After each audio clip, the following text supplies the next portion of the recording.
Well, the president may be ready to move soon and on his own on immigration reform. According to Fox News, he could introduce a 10-point plan as early as next week.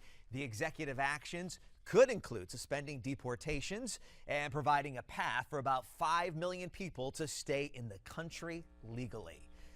Senator Mitch McConnell reiterated his opposition to the president's plan, calling unilateral action by the White House a big mistake. He also welcomed several of the newly elected Republicans who will give the GOP the majority in the Senate when they're sworn in January. We are here to make the place function again and to begin to make progress for the American people. Members of Congress will elect their leaders for the new session today, and McConnell is widely expected to be the next majority leader.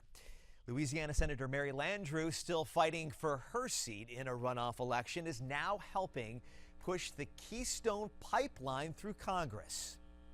It is time for America to become energy independent, and that is impossible without the Keystone Pipeline and other pipelines like it that move our energy from where it is produced to where it is consumed. The new push by Democrats for the pipeline is widely seen as an attempt to give Landrieu a political win as she tries to fend off Republican Bill Cassidy in their runoff election next month.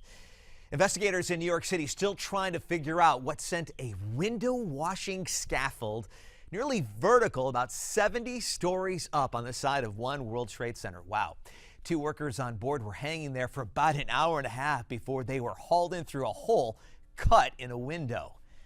And cleanup in Kansas today after 4.8 magnitude earthquake shook the area around Wichita. No injuries were reported in the strongest earthquake in Kansas in several years.